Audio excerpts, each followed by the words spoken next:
い全国大会目指して頑張ってみたいかあの若い頃の気持ちを取り戻せたら良いのにもしよろしければ行きましょうか願いが叶う街にそう時間楽しい年に行くもしかして知ってるのやのととすがり出会うやなものって答えそうかもしれない知りて素晴らしいものそれは救いの神道だ我々の忘れおいでこれは愛の告白願って忘れましょう成長の苦悩世界を恋になり風の合う顔を叫んで気合い入れよう恋の願うの今日の今日のベケーション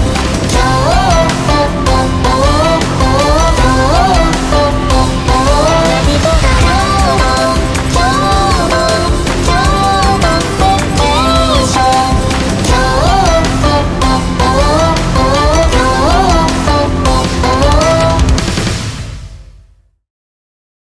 Hello and welcome to Japanimation Station's Kyoto Vacation, an anime podcast brought to you by the folks at the Weekly Stuff Podcast. I am Sean Chapman, And I'm Jonathan Lack. and we are here to kick back, relax, and talk about some anime this week on the show. We are wrapping up our spectacular Part 5 of our Kyoto Vacation, the part that was never meant to happen, but had to happen. Kyoto Animation's Splendid Isolation, and we are wrapping this up by looking at the movie finale of the show that started this part, Love, Chuunibyo, and Other Delusions. That's right, we're talking about Love, Chuunibyo, and Other Delusions, Take on Me. Absolutely we are, and this movie slaps. I had so much fun with this movie, Sean. It rocks. I think this might be a replication of our Season 2 conversation, Jonathan, where What? I like the movie, I don't love the movie. Okay. I feel about it similarly, I think I do to Season 2, of where I enjoy it, but like, I wish it kind of went a little bit farther in some places with the story, I guess. Well, okay, I don't know. What will please you, Sean? God, you just hate everything Kyoto Animation does. You are such a hater. Season 1 pleased me, Jonathan. I know, but beyond the boundary, Season 2, you're just hating everything they do. Yes, other than Myriad Colors Phantom World, the greatest anime ever created, and Tamako Market. The two, that's it. Like, put those two, everything else you get rid of, but Tamako Market and Myriad Colors Phantom World, those are my babies. All right, well, I'm a little shocked. I was pretty sure you were going to like this. I watched this movie this morning. I was like, this is great. Sean's going to love it.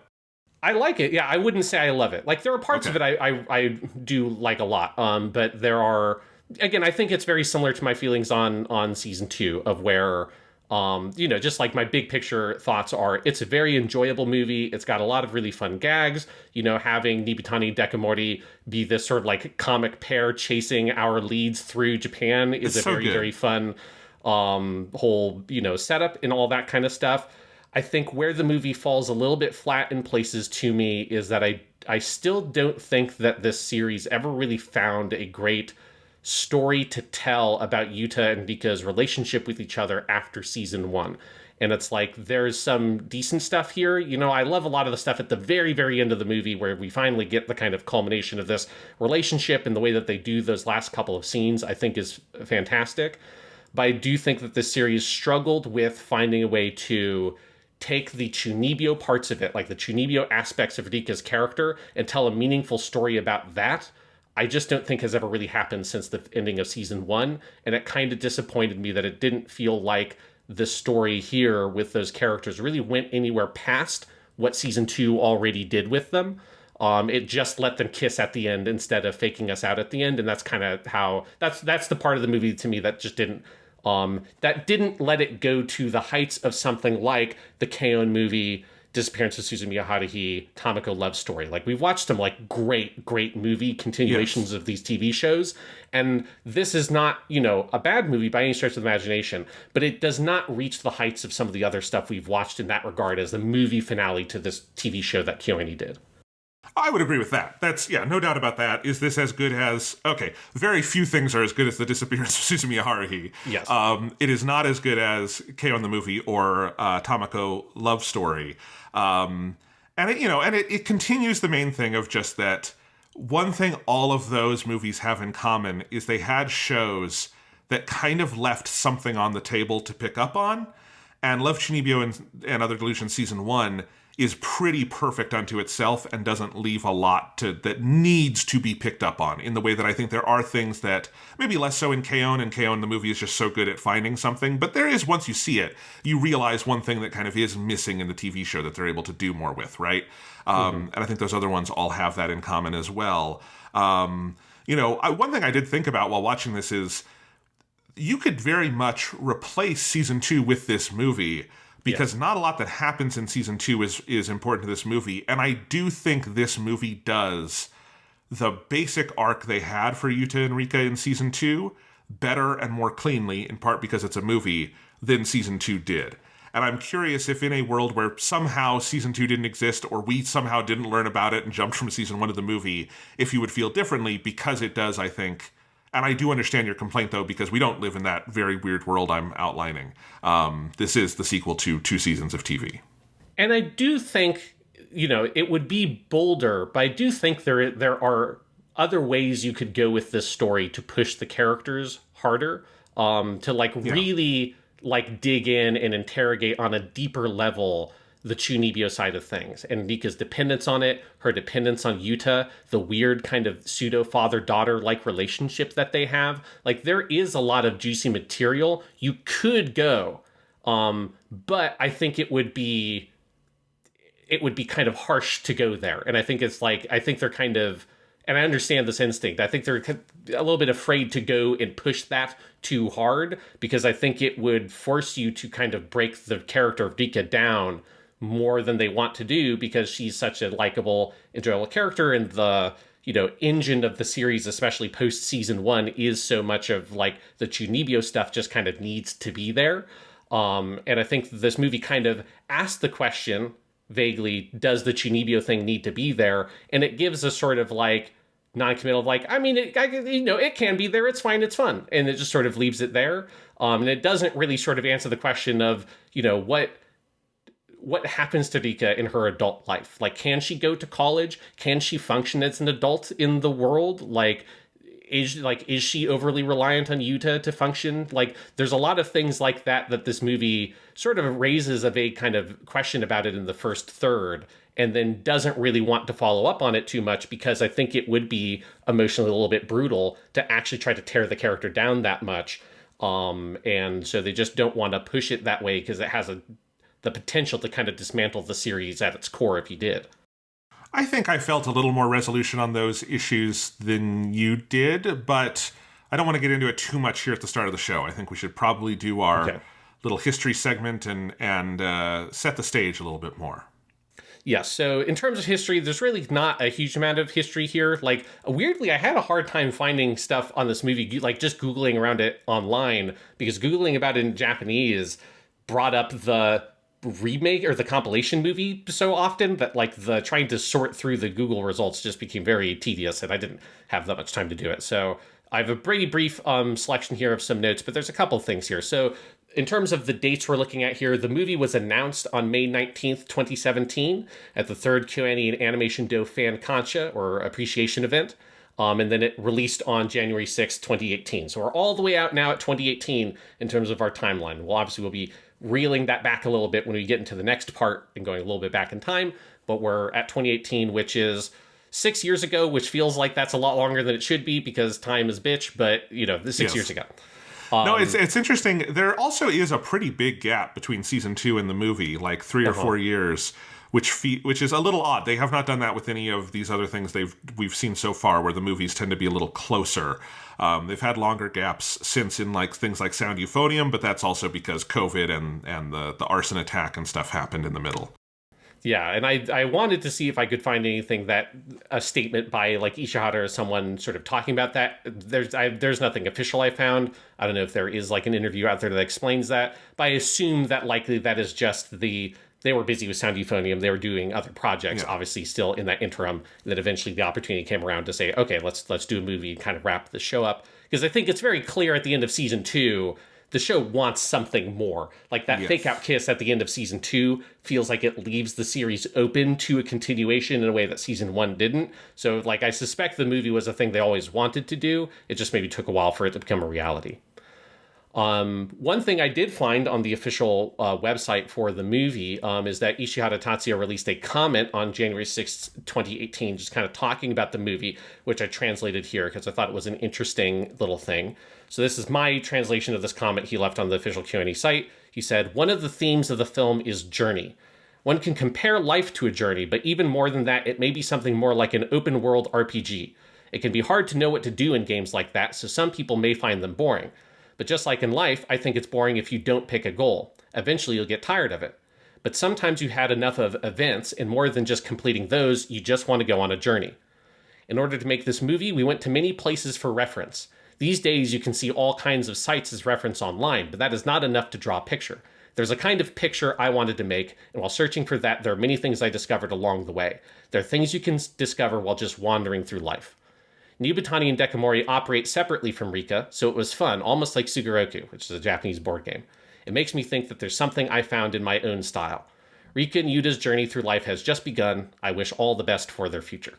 Awesome. I actually really like what he's talking about in the middle there. I think that's something I've thought about in my writing. This is immediately I'm looking at this and going, oh, should I put this quote in my dissertation somewhere? Because I just can't fucking stop taking Japanimation station material and putting it in there. But I like that idea of that, you know, it's not, because I talk about this a lot of like the way animation and drawing in general can take in things from life and express them in ways deeper and richer than a photograph can. And I think Ishihara saying, yeah, we could have just looked at all these places online, but I feel like I need to be there to draw it. That makes sense. And I think that's a common thing among animators of like, you know, you're not actually seeing depth or smell or sounds or anything when you're looking at a drawing, but all those things do go into the drawing in the overall experiential nature, and it is something this movie, like the KO in the movie does beautifully, is just the places they go to. It's such a great travelogue of a movie. Yeah, it definitely is in the tradition of KO in the movie and plenty of other TV show, anime TV movies of like the Love Life movie was the same way of where it's like, hey, we're, you know, we get to go travel, you know, we get to go location scouting and stuff like that. The Nonon Beauty movie does this. The Teasing Master Takagi-san movie does it. It is like a tradition in anime. Hey, you got to do your movie or your TV show. Let's go somewhere that normally we would not go. So let's draw Hokkaido. Let's go to Okinawa. Let's go to London. Let's go to New York City. Let's go somewhere and kind of take that. And then this one's crazy because it's not even just let's go to this place, which is what a lot of those are like. This is like a kind of road trip movie in a way. So they visit all kinds of places like Kyoto, Tokyo, Sapporo in Hokkaido. It's very cool. Yeah. Yes. Then in terms of its performance, it's very similar to the other movies we talked about recently in this part. So the movie opened in 72 theaters, so a small number of theaters, and it made 240 million yen. I triple checked that number just to make sure I'm not missing any zeros. Which is, if you remember, this is very similar to what Tamako Love Story made, which is very similar to what the Beyond the Boundary movie made. They're all in this like 200 to 250 million yen range, which is good for this kind of movie, which puts into perspective how, you know, obviously the K-On! Movie, which is just crazy, but that also had a bigger release. But the Melancholy of the Disappearance of Suzumiya Haruhi, which that was like 840 million yen, which is like, it puts the success of that movie in context when you see these ones. The movie was rated well by viewers in the PIA Satisfaction Survey, which is like, you know, more or less the equivalent of the Japanese version of Cinema Score. So people liked the movie. It was the third highest rating movie in terms of audience satisfaction of its release. And it, you know, was rated, it was like a 92% or something like that. So like very well rated and well liked at release. Although it does not generate the kind of like critical attention of something like a Tamako Love Story, right? It doesn't have that kind of second life that movie had. But it is definitely, you know, well reviewed. It's well liked. People enjoyed the movie. And if you were wondering, the number one movie that week in terms of audience satisfaction was Dear Girl Stories, the movie 3, The United Kingdom of Kochi. A movie I have no idea what that is, but I thought the title was extremely entertaining, so I wanted to read it out loud. Oh, like the title is amazing. The poster for that movie is also incredible, where it's a dude saying like, "I will be King Zayo." I don't know what that is. And then there's like a castle. There's a dude wearing like aviators and a motorcycle helmet. There are some dudes in like a row, like a canoe in the background. There's a drone, I think, in the bottom right, and a vase in the bottom left, and then there's just two Japanese men, like, very enigmatically looking off into the, out into the distance in the top left and top right. It's a great poster. If people want to see it, look up the poster for Dear Girl Stories, the Movie 3, The United Kingdom of Kochi. Okay, we are on a tangent. I have to tell you about this, Sean, because I looked up what this is. This comes from Hiroshi Kamiya and Daisuke Ono I thought that might have been them. I didn't want to say it because I wasn't 100% confident, but I was just looking at the poster. I'm like, that looks like Hiroshi Kamiya. Two of our favorite voice actors, they did a radio program they hosted called Dear Girl Stories. It was called Hiroshi Kamiya and Daisuke Ono's Dear Girl Stories. And it was a radio program they hosted via Nippon Cultural Broadcasting since 2007. The popularity of it led to 2 manga adaptations, several audio drama CDs, a video game, and 3 films, which is the third one we were talking about just now.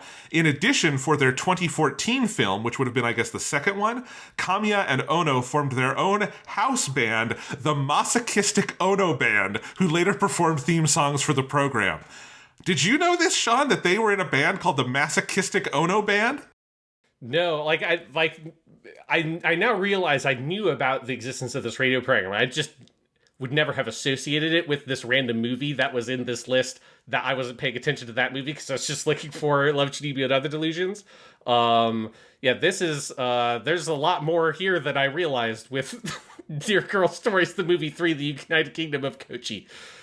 I might need to try to track down these movies now. I'm sorry. We know what our next season of Japanimation Station is, because it's got, it's not anime, but it's got voice actors in it. Indeed it does. All right. Sean, let's get back to Kyoto Animation. One thing before, quick note, they have some review comments here on the website for the PS Satisfaction Survey, and all of them are from women for Dear Girl Stories, the movie number 3, and all the other ones have a mix of women and men. And I just find that particularly notable. I just wanted to point that out. Well, Hiroshi Kamiya and Daisuke Ono both have silky, sultry voices and beautiful faces. And so do the characters of Love, Chuunibyo, and Other Delusions Take On Me, the 2018 movie that made 240 million yen.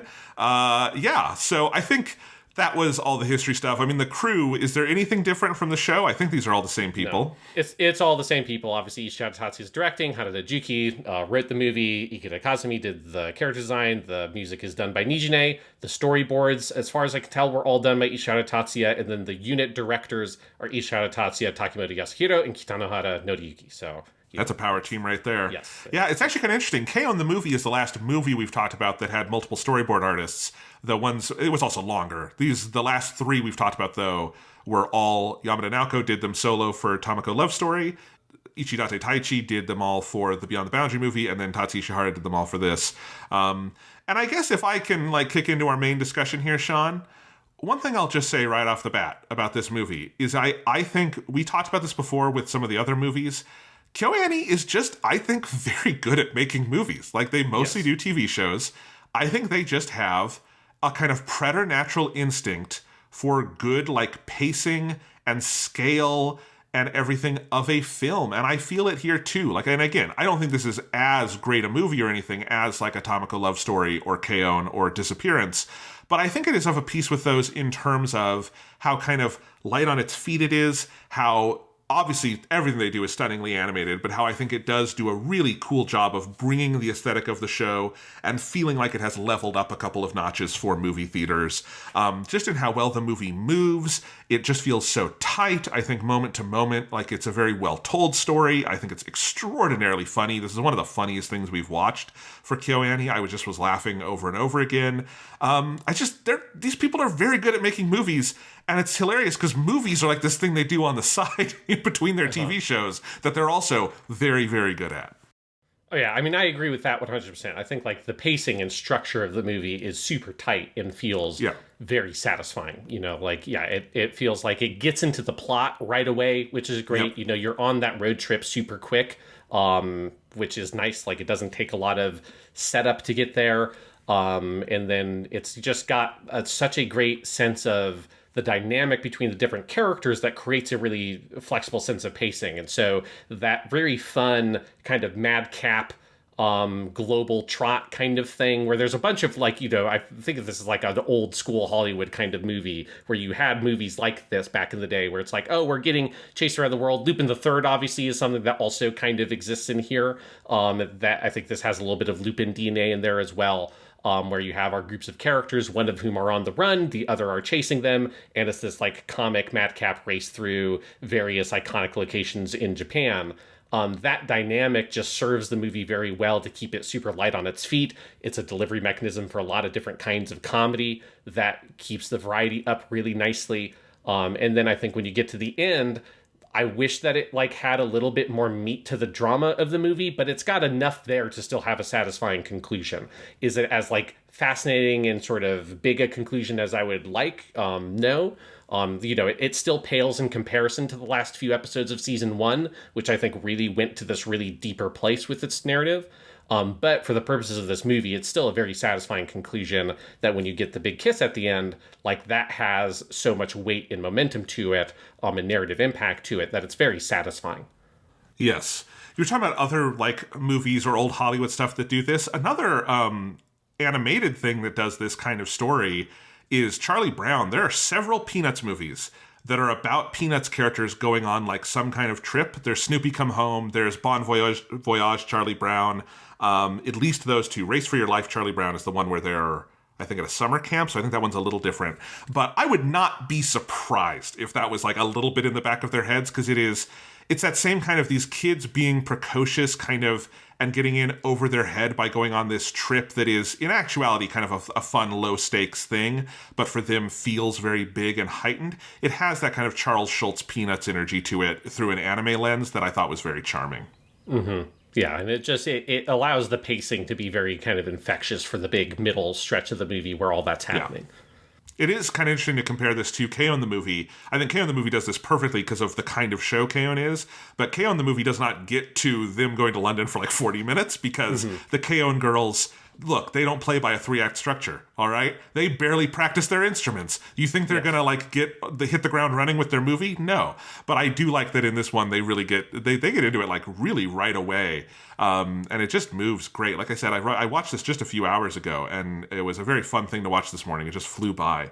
But yeah, I do think that main spine of the movie, it sounds like we are in agreement in. I think the idea of the two of these characters eloping, I love the scene where they are in Sophia's room and all the girls are pitching them on this. And it's such a good presentation of this idea that is like a quintessentially young person's idea, which is that it is fucking stupid, but it's fucking stupid in the way that young people will sometimes do stupid things. And I love all of that. And they decide to elope, and they're running around Japan. And eventually we get what looks like, Rikka's hand-drawn fantasy map of Japan guiding us from place to place. It's so lovely. I love all of the different places we go to. KyoAni is very good at representing places all around Japan. And whenever they do it, there's just so much love in all of the observations. I feel so much nostalgia for, some of these places, because I've been to some of these places, but even just the general, travel in Japan, it gets all of that so beautifully. And I think just that main engine of the film, it will put a massive smile on your face. I can't imagine it not. Yeah, and I have to do a quick correction there, Jonathan, because it is not Rikka's hand-drawn map. It is Yuta's hand-drawn map from his middle school notebook. Right, because okay. It says Japangu Island, with that kind of old school Portuguese, trying to say Japan, Zapangu, by Dark Flame Master, because you get a sketch of it in his notebook, and then it kind of comes alive, with the, there be dragons here kind of drawings on the edges and stuff like that. And yes, it's a very fun framework to follow the movie through. Like, the Japangu Island map looks like kind of like it's a dragon with like a wing, and Shikoku is like one of its claws and all this stuff, which obviously all this connects to Ishihara Tatsuya's comment on the movie of like this idea of being a journey, but not like both being a journey through life, but a journey like it's adventure in an open world RPG, which, to be clear, when he says that open world RPG, you can put JRPGs in that as well. Like that's kind of what the phrasing would be. Like I translated that literally. Like he literally said open world RPG, but that genre means something slightly different for Japanese people. So they'd be thinking of like Dragon Quest and stuff. Yeah, exactly. So it's meant to sort of replicate some of those same kinds of ideas and that kind of wacky adventure they're going on. And yeah, that whole dynamic of it, I adore. The other reason it's Yuta's drawing is also because you get these occasional cameos by God, voiced by Hochu Otsuka, who was the narrator in season 1. We missed him in season 2, and he's back here, and it's this crazy, like, Odin-looking motherfucker with a trident for some reason. You know, it's this weird, like, amalgam of, like, God from like Michelangelo, you know, where they make some references there, and it's also got like Odin's eye patch and stuff, but he's got Poseidon's trident. It's a very funny thing, and it's in the same style as the map that we're occasionally visiting. And it's like these like dumb manga panels. It's got like the sound effects next to him. So you've got those big katakana. Oh, the God jokes are so good. And it being Hochu Otsuka, it's so funny. There's this one moment, I think, when they're in the hotel room and he's thinking about kissing her again, and he's thinking of what to do, and he sees God, and God flies by and goes, "Good luck," and that's just like the end of the scene. God is now one of my favorite characters in this series. It is probably the hardest this series has ever made me laugh, is the God jokes in this one. Basically anytime KyoAni pulls in a veteran voice actor with a deep voice, you know you're in for a big laugh. That's been pretty consistent since Nichijou. Yes. So you have that whole dynamic with these, you know, this crazy map and this big crazy adventure they're all going on. And yeah, that to me, like, it makes a lot of sense to me, Jonathan, that you like the movie a lot more than me, because, you know, I think it does have a very Lupin the Third. Oh, yeah. We're going on this big crazy adventure. And, you know, Dekimori and Nibutani are the Zenigatas of the movie. And you know, like I enjoy that stuff, but it speaks to your soul in a way it doesn't hit me as deep as it does for you. I think that's very true, and I think Lupin the Third, I actually hadn't even thought of that analysis or that analogy, but I think it's a good one, not just for the kind of travel caper nature of the movie, but that I think one of the things I fundamentally really love about this show, like besides the kind of main love plot, is just, I think the characters are so funny and rich. I just like watching the characters bounce off each other in either slightly to very heightened situations, which is also describes my love for Lupin the Third too. Like that show's very good at that. And I think that is more the pleasure that seasons 2 and the movie of Chuunibyo work on than season 1 did. Season 1 is a tighter narrative experience. There's absolutely no doubt about that. But like this movie, if that is kind of the pleasure you're looking for, it does it extraordinarily well of putting these characters into weird combinations, having funny things like we've never had a scene with with Kumin Senpai and Toka before, I think, where like there's the scene where Toka is interrogating the girls and they're all like sitting, you know, kind of Japanese style with their legs, pushed under themselves, and they're all sitting there, and Kumin is pretending, you realize, to nap through the scene because she is so terrified of Toka, and that's just fucking delightful. So like there's just little, you know, moments like that. Obviously, if you are a fan of the Dekomori Nibutani ship, there is a lot of material for you in this movie. They know what they are doing. It is all over the place. And then, just, you know, look, if you do a scene that is set in an airport where one group of characters is chasing another group of characters and one group of characters does a clever thing to outsmart them, I will love it. That describes a scene in Catch Me If You Can that I have watched 500 times on YouTube, where Leonardo DiCaprio outwits Tom Hanks by hiring all the girls to like walk him through the airport. Fucking great. And in this movie, you have, you know, you have Yuta and Rikka do the thing where they put on their stupid hats and sunglasses, and they have Nibutani get called over by Dekomori, where they fight and then realize they're on the wrong side of the airport. Is fucking great. I'm into that. Yes, and Rikka has her sunglasses on over her fucking dumb eye patch, and it just looks hilarious. Yeah, and then Yuta's got his fake sideburns for whatever reason. Yep. It's very good. So, no, I think you are right about all of that, Sean. I like movies where silly characters go around the world doing kind of silly caper-esque things, and this very much fits that bill. Yeah, and it's like, and I enjoy that stuff, to be clear. But like I do, for me, like I think what I'm looking more for is also combining that with some other kind of more dramatic narrative as well that goes a little bit further. And that's the part where I think the movie just doesn't do that much. It's more, as you kind of talked about earlier in the podcast, it is kind of replicating a lot of what that dynamic was in season 2, just doing it with a lot more clarity in the focus and then an actual payoff at the end, which is nice, but also season 2 exists. So it's like I'm kind of looking for something that goes even further than what that did. While we're talking about the travelogue aspect of this, should we say how cool and funny and touching it is that they go to Tamako Market? They go to that area, and you have them, they go get mochi from Tamako's shop. You see the shopping arcade. There's later a scene with Dara-chan as a stuffed animal in an arcade. There was something it's not just funny and cool, but I also kind of found it touching from Tatsuya Ishihara kind of paying tribute to this show by the woman I think, theorized is very much his protege, Naoko Yamada. It just seems, I found that very touching. I don't know if that's the right word. Yes, no, I mean, I love that. It's just a great little moment, where you see the Tamiya, the store that Tamako is her home and where she works at.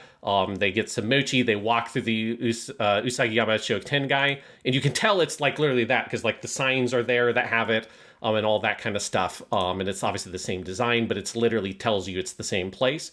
And yes, then later when they are in Tokyo, that is where you get them at a UFO catcher, and they get Dera, who just is looking straight into camera, which is phenomenal. And then in the background, you see that Lulu is there, and so is, I'm blanking on his name, but the little guy who was the little, like, kind of mascot little Yomu pet that the one character from Beyond the Boundary had. That's there as well. So it's like a nice little cameo of the KyoAni cinematic universe, So let's briefly talk about the canon implications for this, because this means Tamako Market definitively exists in the same continuity as Love, Chuunibyo, and Other Delusions. Yes. That definitely, they coexist. I think the other shows you mentioned, they cannot coexist because they have monsters and stuff, but maybe you can say they are stories that the characters read in this universe, and that's why they have their little shopping, they have them in the UFO catcher. But I do love the idea that Love, Chuunibyo, and Other Delusions does exist in the world where there is a robot bird thing with a projector in its eyes. I believe that. I believe that these two shows exist in the same realm of creation. That makes sense to me. Now, Jonathan, I'm going to go a level beyond that. Here is my grand unifying theory. Here's my guts for the KyoAni cinematic universe. Is that all of these shows take place in the same universe, and there's something very important that lets that happen, and she goes by the name of Suzumiya Haruhi. I think that all of these things exist because Suzumiya Haruhi wills them to be. And, perhaps at this moment in this universe, Lulu is a little stuffed doll in this UFO catcher, but perhaps a month ago, Lulu was an actual character or person, a creature that existed in this world that was dominated by phantoms because maybe Suzumiya Haruhi had a weird dream one time. And I want the scene where, like, after the end of this movie, you have Rikka comes down on the rope and Yuta, like, helps her down and lets her into his room, and they flip the lights on, and I want Kyun just sitting there and, like, he's fucking Nick Fury from the end of Iron Man, just being like, you guys want to join the SOS Brigade? And just in the movie there, and just have, your big crossover movie where all the main characters are all members of the SOS Brigade now and have to go on a big wacky adventure. That's what I want. So this is the KyoAni equivalent of the Tommy Westphall theory of American TV, and that's the theory that all of American TV is happening in the mind of Tommy Westphall, the boy at the end of Saint Elsewhere, who's looking in the snow globe, that you find out Saint Elsewhere was a dream of him looking in this snow globe, and it connects a bunch of TV because Detective John Munch showed up once in Saint Elsewhere, and then he is in every Law and Order show and a bunch of other shows. So you can theorize that, like, 50 different American TV shows happen in the Saint Elsewhere universe in the snow globe. I like that you can now do this with KyoAni and through Suzumiya Haruhi. I think that's a very good theory, Sean. Yeah, she makes all things possible. And that's how it works. Sean, as you said that sentence, she makes all things possible. In my rotating web of wallpapers I have on my desktop, I got the picture from the Endless Eight of her framed against the clouds over on my second monitor. Oh, yeah, with like the giant, like crazy cloud. Yes. Freaked me out for a second, because it is totally the image of she makes all things possible, and it's where she looks like a terrifying god woman. Yes, well, that's what she is. And that's how we get Yuta and all of them visiting the Usagiyama Shoten guy from Tamaku Market. Yes. I'm glad that KyoAni finally went there and they're stitching it all together. It's very good.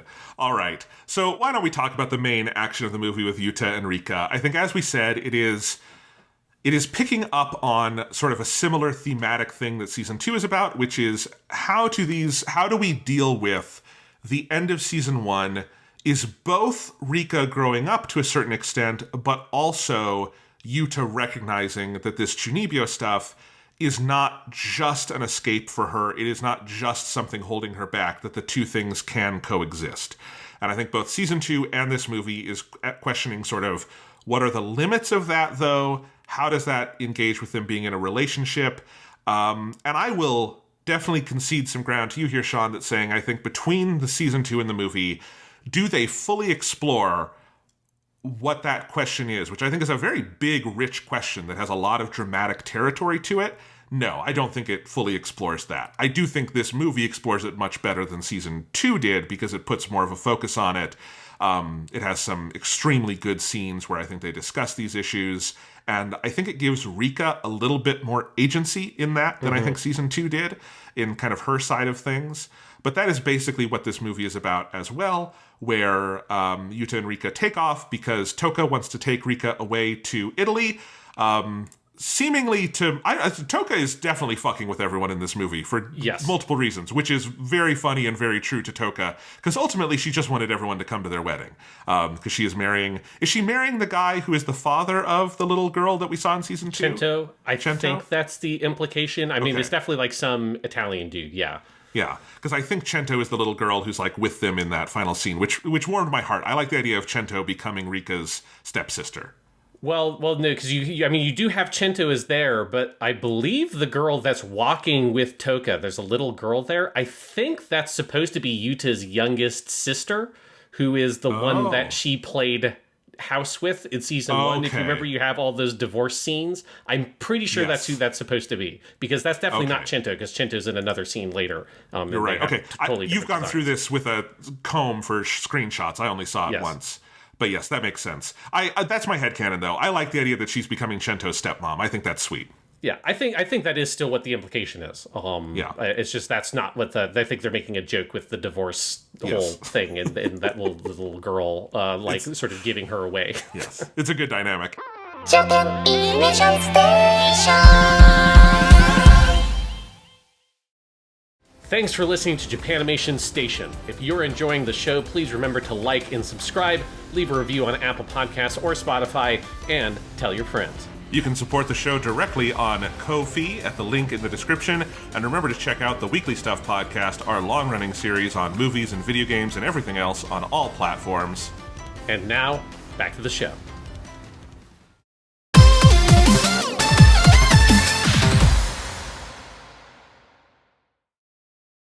Anyway, so you have that, but basically this is the two of them run off together, go around Japan, kind of trying to figure out what the next step is and how they can continue, living together or being coexisting in this world.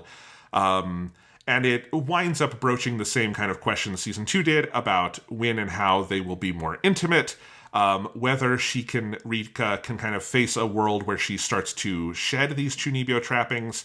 And I do think, if I were to make one critique of the movie, I do think the scene where they kiss should just be a scene where she takes the eye patch off. I think, if you could do anything that I think would make that feel a little more firm, that is probably the thing that I would do for that. There is the post-credits scene where that is implied, but we do not see it. But what are your thoughts on all that? Yeah, I think for me, it's just a thing where Rikka's Chuunibyo-ness as a character trait, I think, has become confusing after season 1. Because with season 1, it felt so well dramatically anchored to her trauma around her father. And it like very specifically anchors it to that. And you see the context of it is, you know, this tragedy that's happened to her. She does not know how to like reconcile because of all the circumstances around it and her not realizing it was going to happen because it was kept from her, all that stuff. She then sees Yuta doing his Dark Flame Master stuff years ago, and she like replicates that and starts taking on a similar kind of personality in order to try to cope with those feelings. Then later meets Yuta through that relationship with him, like being able to finally confront that and seeing the thing beyond the visible boundary lines and saying goodbye to her father, while at the same time Yuta, who does have his own character arc, just a less focused on one, where he goes from someone who is so ashamed of his dark history, right, which I learned relatively recently was a term in Japanese, the Kuro no Rekishi. Turn A Gundam originated that, and that is that like commonly used expression in modern Japanese. It literally comes from Turn A Gundam, where they're talking about the dark history, and all that stuff where they say Kuro no Rekishi, or like your dark history, this thing from, you know, when you were a middle schooler you want to forget and like makes you wake up at night in shivers because of how embarrassing it is. That's how you refer to that shit in modern Japanese, and Tomino fucking coined that, which is crazy. Anyways, that's a little bit of a side note. Turn A Gundam has had such a fucking influence. It's even influenced language. It doesn't matter that it didn't have the biggest ratings ever. It's the fucking most influential Gundam since the first. Exactly. But anyway, so, you know, Yuta has his dark history that he wants to forget and get rid of, and he's running desperately away from. And slowly through his relationship with Rikka, he comes to appreciate the power that these kind of fantasies have to help particularly adolescents cope with these emotions and where those feelings came from. And also that the thing he is currently doing of desperately trying to run away from it is the same thing. It's him creating another persona. It's just a more normal persona, but it's still a persona. And he learns to become more comfortable in his skin, right? And so that's, I think, the beauty of season 1 is you've got this really powerful story that feels like this Chuunibyo thing is centered in the drama in a way that feels really true and very relatable, that whether or not you went that far with it, everybody I think can connect to the fundamental ideas of what's going on here. Whether you're a Rikka or you're a Yuta, everyone exists on that boundary or that spectrum in some way. Once you're past that, though, it feels like the Chuunibyo-ness, I think, gets a bit flanderized in the sense of, like, it becomes this sort of necessary trait of characters like Rikka and Dekomori for the series to be what the series is. And so even though there's no good motivating reason for Rikka's Chuunibyo thing to be as hardcore as it is, because it's incredibly hardcore to the point that it debilitates her ability to function in everyday life, quite frankly. Like, if you're looking at this as a medical professional, like, this is a thing you need to deal with as like a psychiatrist. Like, that's that fundamental line. Like, is this behavior or is this emotion or whatever this is that you are dealing with, does it affect your ability to function in everyday life? If yes, it is a thing that needs to be treated. And I think it is still a thing that needs to be treated because she can't function properly, and Yuta has to become a like surrogate father to her in a crazy way, and that's what happens over the course of season 2. But I think the problem is the series doesn't fully reconcile the degree to which she's dependent on Yuta because of that Chuunibyo stuff, and like it never really, I think, resolves that dynamic. And so coming into the movie, I think all of that stuff still is true. And so it does all that's the thing of, oh, if you fall in love with Yuta, do you have to give up your quote-unquote powers and thus relinquish being a Chuunibyo? Is that a thing you want to do? Is it a thing you don't want to do? And, you know, at the end, obviously, she does the sort of generic thing of like, oh, I choose both. Like, it doesn't have to be a choice. I can be a Chuunibyo and I can be in love, because that's what the title of the series is. But I think that that's like a kind of a platitude. I think that's like such an easy answer for the series to give. And I think the actual text of the series like inevitably points out that that's not realistic. Like, that's not a thing that this character could actually really be able to do.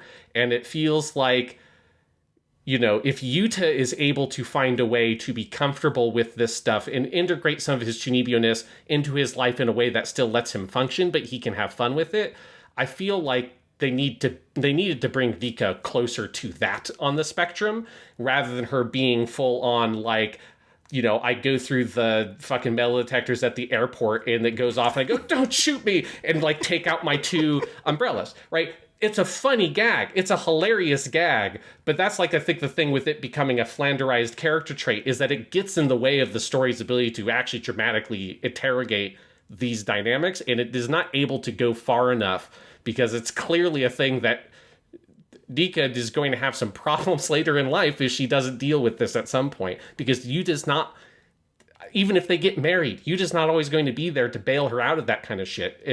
And she is a little bit more assertive and gets to show a little bit more independence in this movie than she did in season 2, but not enough, I think, for the story to actually tell the thing it's wanting to tell with her. That is all completely fair. And I don't disagree with one word of it in theory. The thing I keep thinking about, though, as you're talking, and this is one of the fundamental conflicts of making anything comedic is, but God, it's so funny when she does the Chuunibyo stuff. Like, and maybe it's just my sense of humor, which must be very close to Ishihara Tatsuya's for various reasons, as we've seen, that like, it's such a well of entertaining stuff when she does her various Chuunibyo things. We get a big fight at the beginning of this movie with her and Deko Mori that is like the most spectacularly animated Fate Stay Night action sequence that Ufotable never did, but it is of course in this movie for a very low stakes thing of them fighting on a train. And I just, that you talk about the moment at the airport fucking kills me. All of these things kill me. And of course it is a fundamental like tension that this show inevitably has between how much do we want to play up the comedy of who Rikka is as a character and the performance by Uchida Maya and how much fun we can have with that versus obviously the further we push it, the harder it is to believe that she could be a functioning member of society. And we're also telling a love story, which is something where at a certain point you do have to become a functioning member of society in order to do these things. And so it is this like tension that runs through the whole series. I think for me, it plays enough into like kind of the surreal and the out there, and the world I think is contextualized enough where I can look past a lot of these issues. But I don't think you're wrong about any of that analysis when you say it, because yes, it does make sense. And I do think, this is why I do think the movie in its writing is a little mealy-mouthed at the end in terms of what it wants to say about the two. Because I think in theory, what it's pushing towards of she can gradually start to shed these things and she's gotten to the point of being comfortable with it. I think that's fine as an ending point for the story we're seeing now. But I think it could be sharper. Like if I'm comparing it to, for instance, Tamako Love Story, we've talked about when we talked about that movie, is not about those characters actually like entering a relationship. It is about those characters getting to the point where they can confess to each other. But that movie directorially and on the level of script is so good about pointing to that as the boundary and the things that are holding the characters back, and to making it feel like crossing that boundary is the goal of this movie in and of itself, that it is a very powerful ending and it is so good at knowing what it is about. And I think this movie is very good at a lot of things. I don't think it points as cleanly to what is the specific thing we want Rikka to reach. And I don't think it has to be she becomes a normal girl who is totally sane. She's never going to be that, and that's okay. We don't have to do all of that. But I think if the goal is, and I think it's there in the script, and I think it's more there in the storyboards and the animation, but I don't think it's there enough in the script, of the purpose being, I'm going to start finding that middle ground. I think that's fine as a culmination to this story where the implication is this is the really important first step and it will continue. And that is why I do think if I could make like one just directorial change, I would have her take off the eye patch for the last scene to emphasize that that is the point of that scene. I think as it plays, it is more mealy-mouthed than that and doesn't have the punch of something like a Tamako Love Story. Yeah. And I think it also just like, because I feel like your imagination at the end of season 1 sort of already does all of that narrative Yes. work. Like, it's such a marginal character arc to try to tell with the character that is implied by the end of season 1 so effectively anyways. It's one of the reasons why you don't need season 2 or the movie on a narrative level, is because that story feels like it was kind of told. And so I think it's when you come to this movie that's a climax to the series, there's a part of me that wants them to go be more bold with it and go further. Because, I mean, think back to the last few episodes of season 1 and how hard they pushed the drama and the character stuff. Yes. Like, there's that scene where Yuta, like, lays into Dekomori and just shouts at her, driving her to tears. You know, like, that's taking the characters in the world to this dramatic place that's so much more emotionally intense, that it's hard to have that stuff in the series and then go to where this place is dramatically. It's like the, you know, I made this metaphor in the season 2 thing, but it's that key change thing of where you've gone down a key and it's like you've lost your momentum because we were at this place. We were at this place with the drama and the character dynamics and all of that were at this like higher dramatic level. And we had that at the end of season 1 and nothing has ever gotten to that point again, let alone going beyond it. And I think that that's like, it's a little bit hard to take that when you're looking at all these things as one bigger story because, you know, it's just season 1 did all of that stuff for you. No, I think that's true, and I think this is the tension I was previously describing of, I think that's all true, and intellectually I can say all that, but I also really love season 2 in the movie because they are very funny and light on their feet, and they make me laugh so much, and I love all of the creativity in that, and a lot of it stems from the Chuunibyo-ness stuff that requires them to be in a different key than the end of season 1. And it's just a fundamental tension that is very interesting to me. And I wonder, like, and I think part of it is because this is an area, obviously Ishihara Tatsuya and this whole team is comfortable in drama as well, but I think they have a very much a love for the kind of freewheeling creative comedy. You know, I think if Ishihara Tatsuya could have made 3 more seasons of Nichijou, he would have. You know, there's clearly like that's a kind of thing that I think really is true to this group of creatives. And so it doesn't feel like that's the thing though. Season 2 in the movie do not feel like cynical cash grabs where they're just continuing the story because it was popular and they can make more of it. It feels like it's because there are things in the comedic zone of this show that it's a sandbox they really enjoy playing in. Like, even when they like this movie, clearly season 2 didn't flop, but it was enough of a step down commercially from season 1 that I don't think there was any like commercial imperative that they had to come make a movie. Oh, no. This is something that they wanted to do, and you can feel the passion in it. And that's what separates this from, I think, other shows where you can more easily dismiss a second season or a follow-up that was unnecessary. Because, yes, the movie and the second season of Love, Chuunibyo, and Other Delusions is unnecessary in relation to that first season, but you can also see all the things in there that I think made this group of creatives want to do more with it. And a lot of it is stuff that I really enjoy, too. So that's that tension I'm describing. Yeah, I think it's like while we're talking about all like this kind of dramatic side to the movie, I want to kind of zoom in on 2 scenes because I think they're the 2 like most potent dramatic scenes in the movie. One is near the beginning where you have the scene where Yuta and Toka in the cafe where they have their backs turned to each other. They're phenomenal piece of direction with the pancakes as our main. There's always something in this kind of scene in a KyoAni show that shows the passage of time in the scene, and in this scene, it is her going through this short stack of pancakes that shows us how time has passed over the course of the scene. Fucking brilliant. Yeah, so I want to talk about that scene, and then after that scene, I want to talk about the one near the end where you have Rikka confronting Satane and then all the girls showing up, like that whole scene. Because yes, the scene in the cafe, probably certainly on a dramatic level, I think the strongest scene in the movie. This is one where, like, I have absolutely no idea who was unit director for which parts of the movie. I was not able to find anything that had that level of specificity. But my heart tells me it was Kitanohara Noriyuki. Because this is such a Kitanohara Noriyuki scene. Because you have the pancakes and all that stuff. But you also have in the background, there's a train. There's a very similar scene like this in Melancholy or Disappearance of Tsubihari also. Yes. You have this train that's in the background that occasionally they cut to the crosswalk with the lights on it.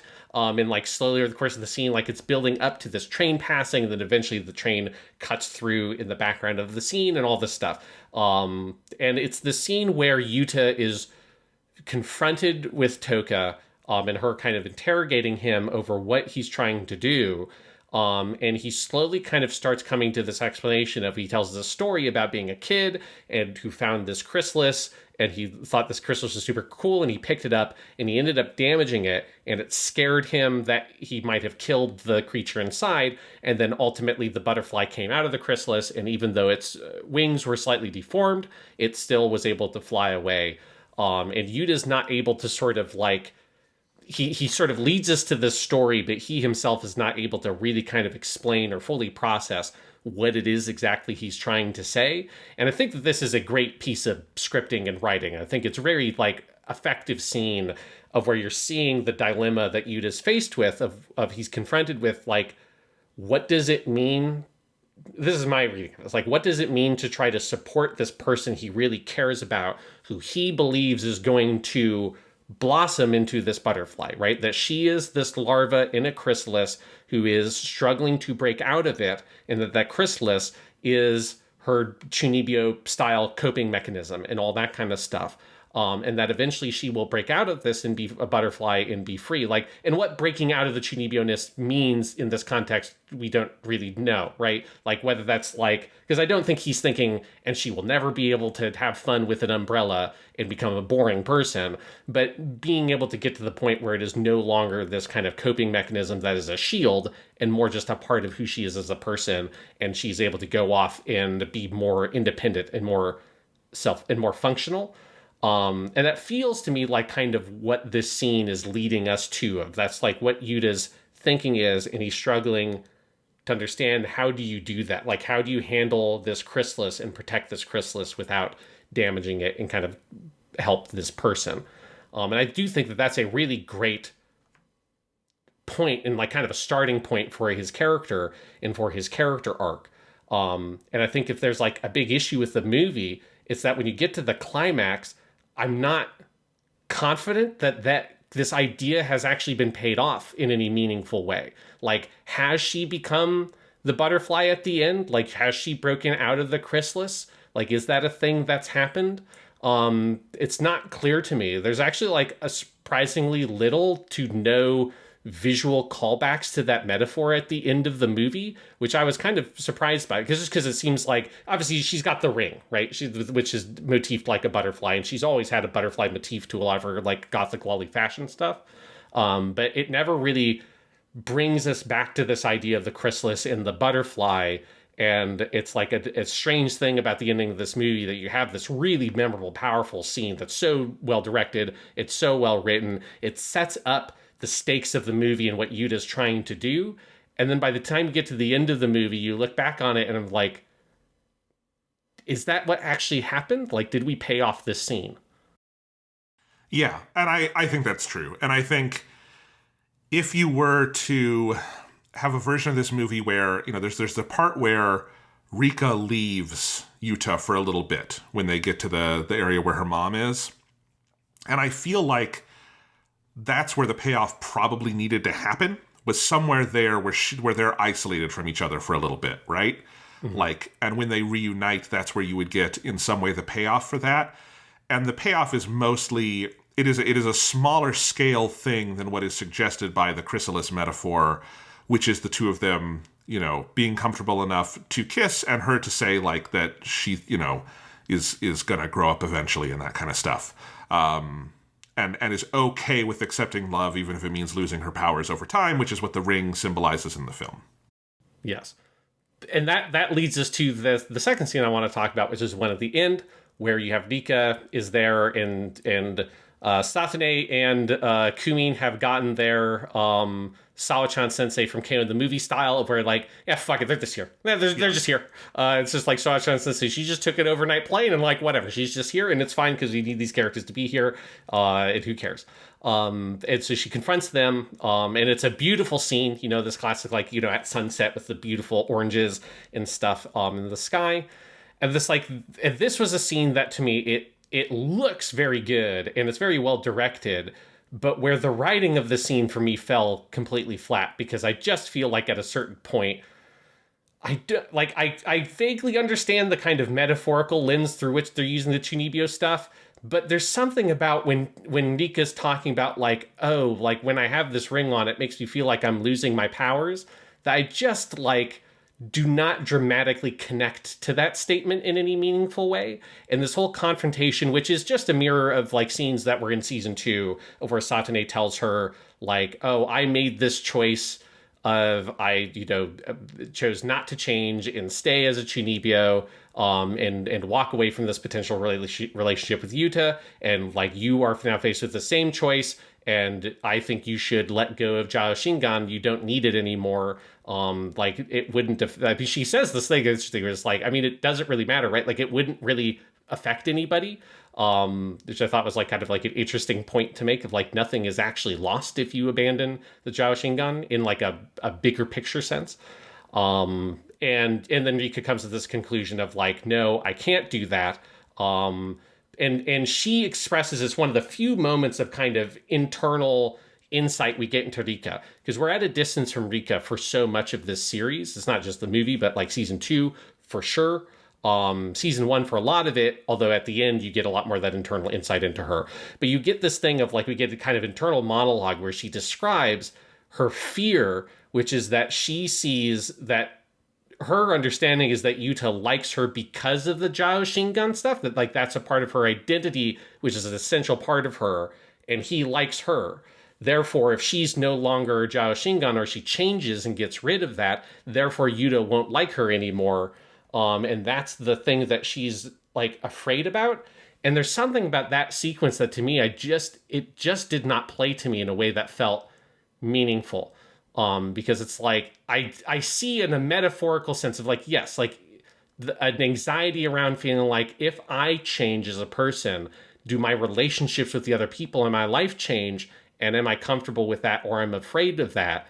But I think when it's like through this very heavy layer of the Chuunibyo stuff, and this idea of her fretting about her like powers and the Jao Shingan stuff, where at this point, when we're getting an internal narration about it, you're left like wondering how, like if you're taking it seriously, how delusional is she really? Like, is she aware that she's speaking in a metaphor, or is she think it's all actually real? Because I've always interpreted the character that she fundamentally understands that none of this stuff is real. That's not the question, is whether or not she thinks it's actually properly real or not. The question is like, how comfortable is she with exposing that more vulnerable side of herself that doesn't have the Jao Shingan-ness on it to the world? And like, how comfortable is she with being honest and open in that way? And this whole sequence, because of the way that it's framed, it just becomes incredibly unrelatable to me, compared to if you're looking at the similar kinds of stuff in season 1, where I emotionally understand why she is clinging to this fantasy dynamic in order to cope with the loss of her father that she cannot understand. In the same way that I can understand Yuta's desire to coat himself in this Dark Flame Master stuff because he's had a hard time making friends, and it makes him feel special and like he's important. Like, those are things that I can really emotionally identify with and connect with. Her explanation and all this stuff here in the ring causing her to lose powers, to me, that's way too abstracted and gets into this point where like I kind of don't understand what they're literally trying to tell us about the character and what the internal psychology of this character really is at this point. I agree. Yeah. I was thinking throughout that whole thing of like, what would my counter argument be to what Sean is saying here? And you know, on a basic level, like, it does not affect me as much when I'm watching it. Like, I agree that this scene is probably on a scripting level the weakest scene in the movie. I think it is it's the place where the movie feels most mealy-mouthed about what it wants to say. And I think like the final scene with them on the boat is better.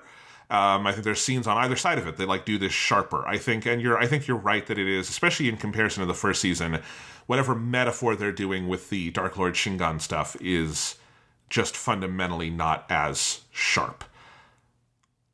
But but then I just keep coming back to, it didn't bother me as much, and I don't know why that is. I think I get the general intent of it, even if it doesn't feel like, if you're kind of breaking down the syntax of what's going on, as sharp to me.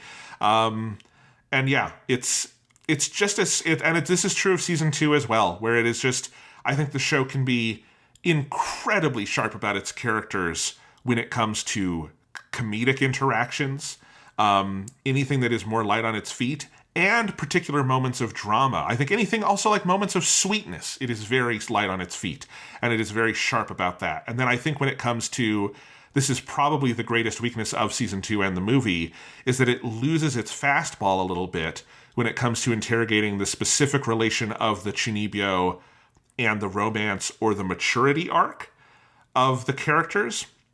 And I think it just comes back to this thing I keep harping on, but I think it's true, is a tension that I think is there for me as a viewer, but I think is equally there for Ishihara Tatsuya and Hanada Juki and the people making the show of, we want to keep doing this because we have a lot of fun with these characters and we like their world and there's a lot of creative things we can do, and it's very sweet and it's just a nice place to inhabit.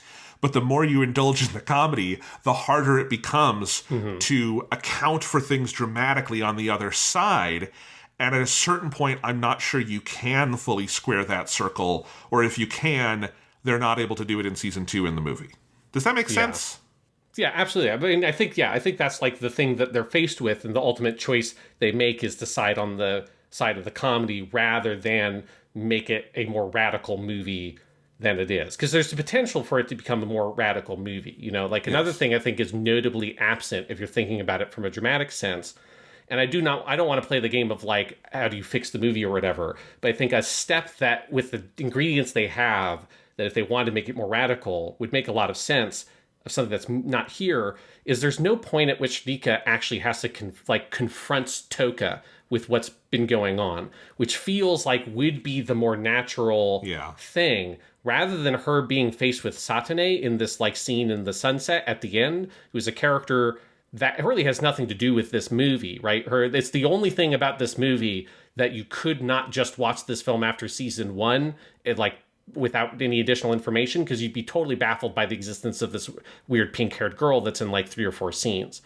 And so she's kind of this hanger-on from an arc from the previous season, whereas Toka, going back to season 1, and in this movie, and in a little bit in season 2, she's just not in season 2 that much, like her role is as a foil for Rikka, in this thing that is like a presence in her life that is constantly forcing her to confront like these things she doesn't want to confront, and Toka struggles with finding a way to coax Rikka out of this chrysalis, and that's the thing that Yuta is trying to do, and that he is actually able to do because he can connect with her and understands where she's coming from.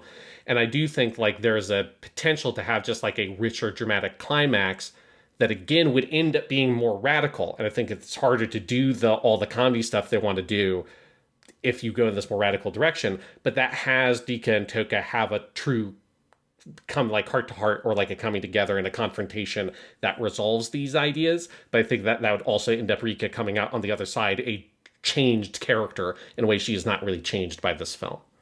I think that's true. And I think when you look back at season 1, the moment where that season makes its shift, and I remember in our season 1 episode, we talked a lot about how well paced that season is, and that it makes this dramatic shift about halfway through, where you have the scene where Toka calls Rikka on the Chuunibyo stuff at the site where their house used to be, and that is where Yuta has his revelation and comes to stand up for her. And I think what's interesting is it's kind of hard to imagine a scene that loaded in this movie or in season 2, because they are so much lighter overall. Because once you do that scene, you have to change the whole show around it. And season 1 does. Like, there are laughs in the final, handful of episodes of season 1, but it does move, particularly on the Rikka Yuta side of things. Really, the comedy kind of gets handed over to Dekomori and Nibutani at that point, and the Rikka Yuta side of things has to be more serious, and that is not really the MO here. And I think the movie also doesn't want to disrupt that. And it's such a weird dilemma of continuing a story. And it's part of why talking about this movie, and I think season 2, is weird and difficult. And this is something I mentioned earlier, but I just want to come back to.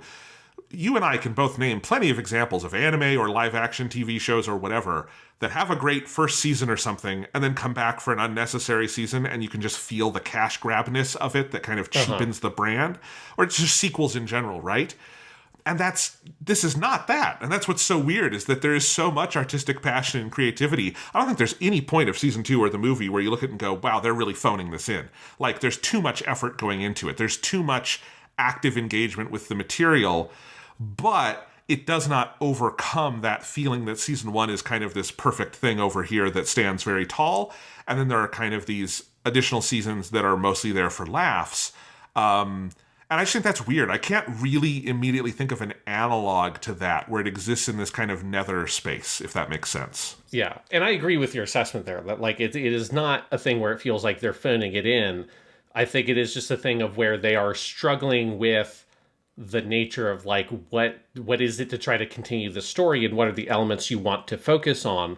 And I think the path that they went means that they have sacrificed this kind of like higher version of this thing that like pushes the material into a more complicated space.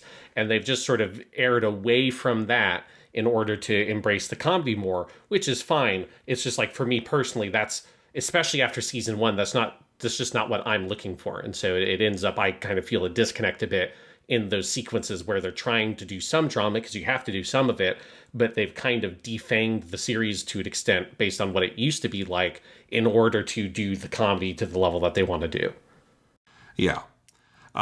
Here's a question that I didn't ask earlier, and I'm curious if you saw anything about this. Does this have any relation to any material in the light novels at this point, or is this completely original? I believe this is completely original. I did not find a very like detailed synopsis of the 4th volume of the light novel, but it didn't seem to have much in relationship at all. I mean, this is the point at which like the light novels have like sort of incorporated some of the characters from the show, like Dekomori and stuff, into the light novels, but they went on to like a whole like there's a whole like drama club thing that happens, and I think they put on a play. Like the light novels go in a very different direction that did not seem to resemble anything in the movie based on the synopsis I read.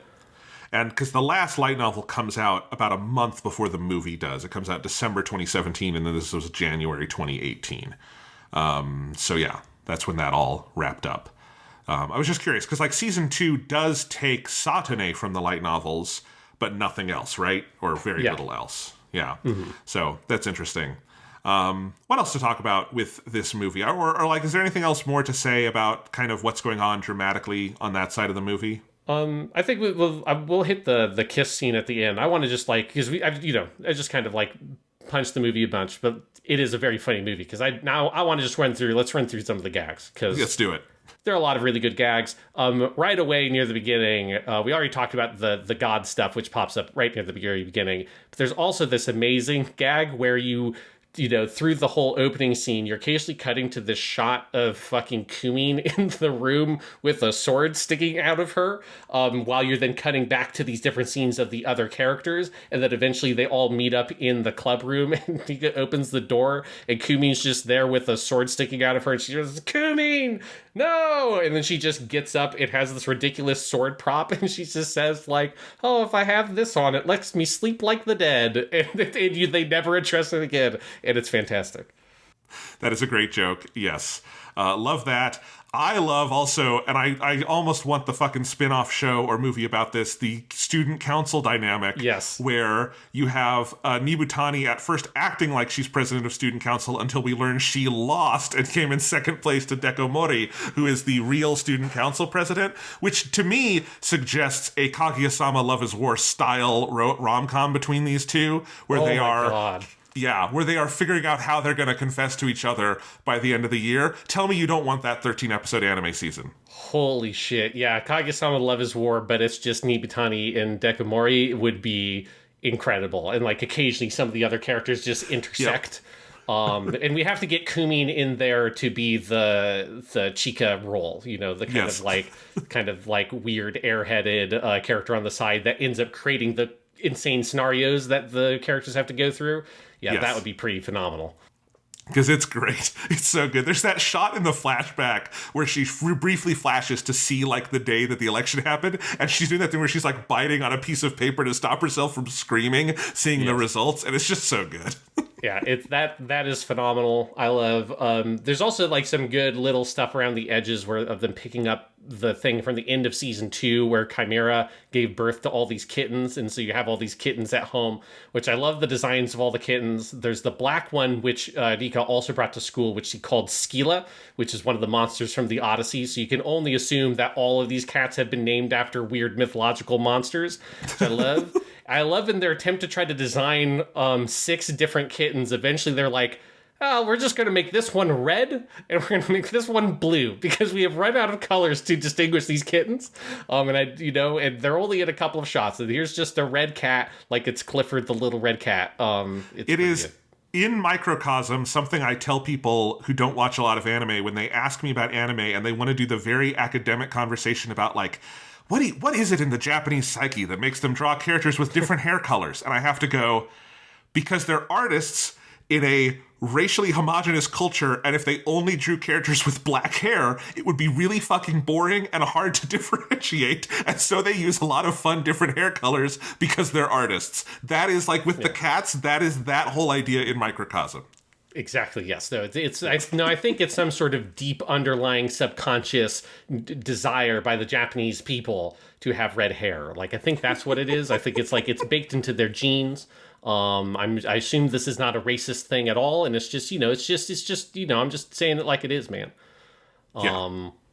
Yes. So some of the other great gags here. Oh, you get all the stuff with Toka, where she is, blackmailing and extorting Dekomori and Nibutani with all these, like, pictures she has, including a picture from the OVA of season 1 where they kiss on the deck of that boat. A moment that is, like, so essential and critical to this franchise. It's crazy that it's, like, sequestered off in this one OVA that a lot of people potentially never saw because it's, it's a special episode. But it is, like, the core of this whole character dynamic is the kiss at the heart of this franchise. You think it would have been a kiss between Yuta and Rika, but they fucked around for so long that no, like, the true kiss was between these two. It's so good, and you even do, like, they game out the scenario where she releases this picture, and they have their fantasy sequence of what would happen, like the scandal, down to just right out saying, like, oh my god, the student council president and vice president are lesbians, and I'm like, they so know what is going on here. This is so good. And then later on we return to this where they're sharing the hotel room and have to share the bed. And of course, when they wake up, you have this just amazing image of Dekomori nuzzled in between Nibutani's breasts like a pillow. And of course, Toka is there to get a picture of it. I love Toka's skill for getting blackmail material. Because she has a recording of them making the plan to have Yuta and Rika escape or elope and all this stuff. I don't think Toka is actually a baker like she says she is. She works for, like, the fucking CIA or MI6 or something. No, she's in Italy. She's part of the mafia, man. Yeah. Like, she's, she's a fucking hitman for the Sicilian mob. Like, that's absolutely what it is. Here's my headcanon. She was in the Yakuza. The Yakuza had some kind of interrelationship with some Italian mafia, and they decided to loan her out to the Italian mafia, and she is over there working on loan from the Japanese Yakuza. That's what's going on. I want to see the special season of The Sopranos where there's a whole part in The Sopranos where they go to Italy and they pick up, I forget the name of the guy, but they pick up, I think Furio is his name, who's like a dude that's for the Italian mob, and he becomes a part of Tony Soprano's crew. I want that whole thing, but instead of Furio, it's fucking Toka. And she, like, comes back with them to fucking New Jersey and is just part of Tony's crew in The Sopranos, because that's obviously what's really happening here. I just love the whole dynamic with Toka in this movie because she's making Nibutani and Dekomori run around Japan kind of for just out of spite. She doesn't actually need them to be doing all of this. She has she has their location. She clearly actually does trust Yuta. She knows Yuta isn't going to get Rika into, like, some horrible trouble. So she could put a stop to it at any time, and she doesn't. So she's just making these two girls run around basically because they pissed her off. Yeah. It's incredible, and yes, the romantic chemistry between Dekomori and Nibutani the whole time is incredible. In that scene where they end up, they do the whole thing in the hotel room where, like, they create a line with the fucking hairdryer cord and like, don't come off on either side. They're fighting over the blanket and all that shit. Yeah. Then they wake up in the morning, and I love when they wake up and get up. Dekomori has her arm, like, hooked around Nibutani's and is, like, not even thinking about it. It's just, like, if you just look at that screenshot in my screenshot gallery, it completely looks like they just broke up after sex. Like, it's just, they're so physically intimate in that moment in such a casual way. It's fucking great. And it is my favorite part of this movie is just the antics between these two characters. They definitely, you mentioned Zenigata earlier, they have big Zenigata energy in this movie.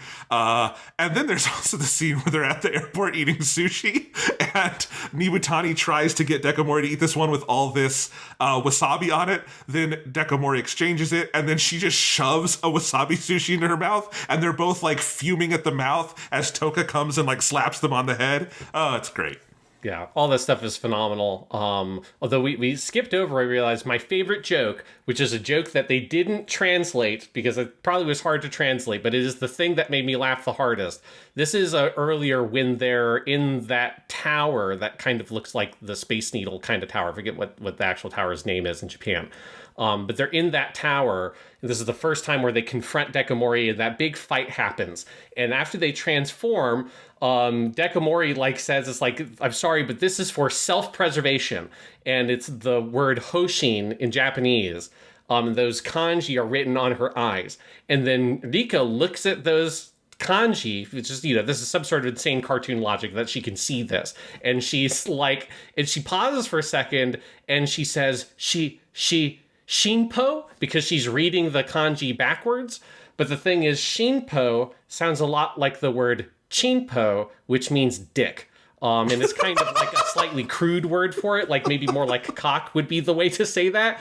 And when she says that, Yuta like looks, like spins around and looks at her because it's like, no, it's hoshin. It's like, it's self-preservation. And it's a thing where the subtitles just didn't even try to find some way to make a sexual pun on self-preservation. I think that is totally understandable. I don't know how you'd translate this joke, but self-pleasure, maybe? It'd be weird, yeah. Yeah, but it was very funny because it's so casual and it just like goes by very quickly and it's very dirty and it's incredibly funny.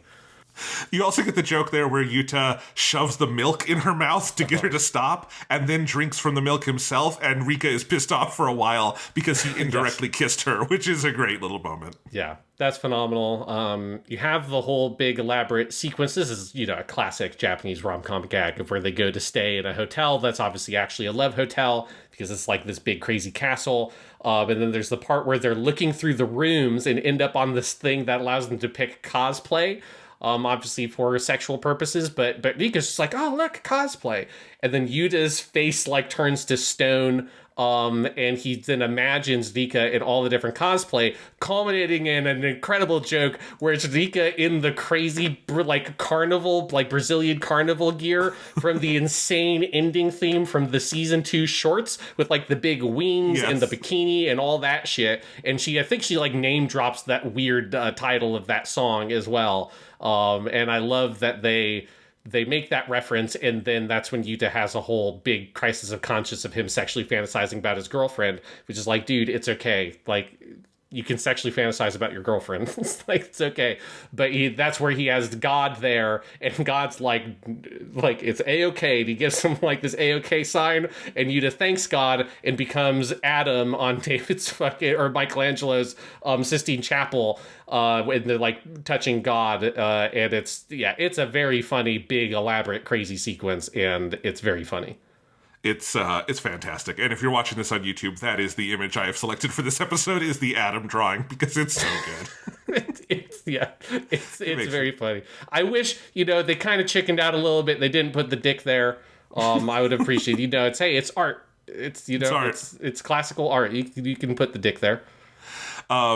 There's also the scene where he's thinking about like the future, and it's imagining Rika as she is now having a baby with him, but then everyone else in the scene is like clearly an adult now. So you have like Nibutani in like a pantsuit, and you have Kumin Senpai as an adult and all of that stuff. Dekamori is still in her school outfit because of course she is.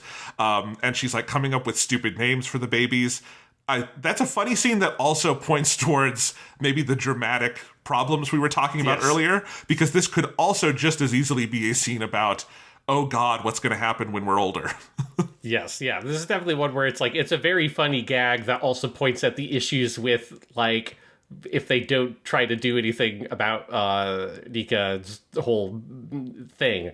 And I do love the last name she comes up with. There's this whole thing where he's like, oh, you got to come up with a normal name. She's like, oh, well, we'll just do the thing where I'll take a kanji from your name, we'll take a kanji from my name, and we'll use that to make the kid's name, which is a thing, that Japanese culture happens all the time. And she comes up with the name Yggdrasil Ragnarok, with the U at the beginning of Yggdrasil being the U from Yuta. And then the last kanji at the end of Ragnarok is Roku, which is 6 in Japanese, and Rikka's name is 6 flowers, is the kanji it's written with. And I love and then there's just all these absolutely insane kanji all in the middle. I love we'll come up with one kanji for your name at the very beginning, one kanji from my name at the very end, and then we'll put 7 other kanji in the middle to make Yggdrasil Ragnarok.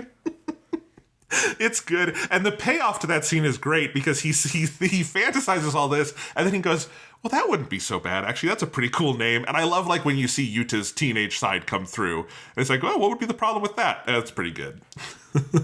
Let's see. Then they end up in Tokyo.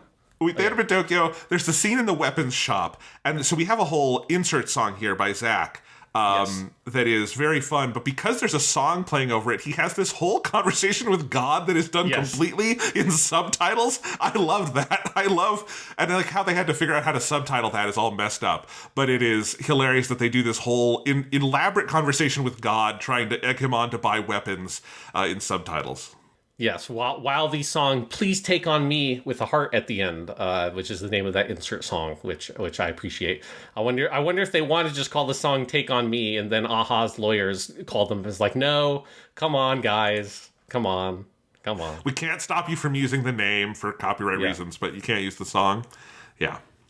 Yeah. They make a reference to the infamous finger spinning gif from season 1 where she has the mandala prayer wheel thingy and she's spinning that while doing her finger spin. I appreciated that callback. That was so good. I was surprised that gif was not all over your notes for this week's episode. I couldn't find a good version of it, unfortunately, because if you try to look it up, you only get the one from season 1. So it's very hard to find that gif online. I just love that they worked it into the main continuity of the show at one point. That's very good. Yeah. So then, there's so many good gags in this. We already talked about the one where she goes through the fucking metal detector, but that might be one of the best in the whole show. Just her reaction. It's Maya's performance for going, don't shoot me. She takes it so seriously. Which is. I also love that. The attitude of the Japanese, TSA agents, they're so, and this is true, they are much more chill than American agents in that scenario. I've been through Japanese airports. They're much calmer and more pleasant. And I love that they're just you're just a little girl. We're fine. You're not an America girl. It's okay. Yes. I love the whole attitude of them there too, where they're just very confused by this girl with it's umbrellas. It doesn't matter. They're fine. Yeah. Yeah. And the lady's like, oh, well, you can only have one umbrella per person. It's just I like that. That's her reaction. She hasn't picked up on any of the madness. Then there's a very little gag that I really appreciated though, of where you've got, they get on the plane, they take off on the plane. You have this weird little sequence where Dekomori somehow is able to see that it's Rikka and Yuta from super far away, and then Rikka looks out the window, she's like, oh, it's Dekomori. It's how the fuck, man, you've got good eyesight. But they put a hat on it because they have both Nibutani and Yuta comment on both sides of the scene of man, you have good eyesight, and that's what makes it funny. It's very funny. But you also have this little tiny gag of where, while that's happening, both Nibutani and Dekomori are pressed against this wire fence, staring at the plane and shouting while it goes away, just going, Yuta! And then it later cuts back to them while they're on the escalator, and both of them have these lines on their face from pressing their heads into that wire, and it's a funny little sight gag. I appreciated that one. I like that it's not commented on at all, but it's very good. It just goes by. Yes. Yeah. And then you get the wasabi gag, which you already talked about, which the best part of the wasabi gag is you have the moment where Nibutani puts the wasabi on Dekomori's sushi, and then she has this moment where she goes aha, I win, and it deforms her into this Chibi Mariko-chan looking version of her character with her tongue sticking out and sparkles in her eyes. It's just the pettiness between Nibutani and Dekomori never gets old. No, they're going to have a chaotic life together, but they're going to enjoy every minute. Well, you know they're going to enjoy every minute, because then once Yuta and Rika get to Sapporo in Hokkaido, Dekomori and Nibutani follow them, and there's this whole sequence where Dekomori, who's dressed up like Santa Claus for some reason, and the Nibutani, they're like, oh, well, where did they go? Where did they go? Did they go into this ramen shop? No, I think they went into this Genghis Khan barbecue shop. It's like, oh, well, maybe they went into this, like, dessert cafe. It's like, oh, maybe they went over here. And they're, like, pointing at all these shops that they clearly just want to go to, and they just want to be on a date in Sapporo together until Toka sends them a text message with their kiss and their faces mosaiced out, saying, like, if you don't find them in 30 minutes, I'm going to remove the mosaic. But I love the, like, kind of mask off moment of Dekomori and Nibutani clearly just wanting to be on a date with each other in Sapporo, and they just want to go eat ramen and shit. It's so good. Oh, man.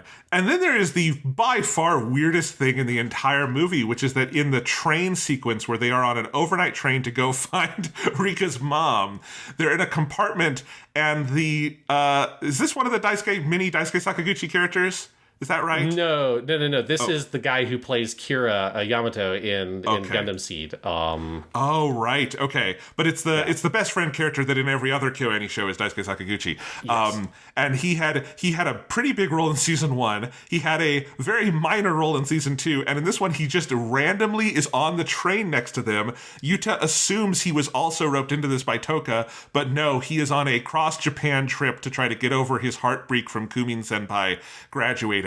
And that's it. That's his only appearance in the movie. Yes, yeah, it's fantastic. Like, it's incredibly random. He's just, like, there under this blanket, and Yuta just lifts.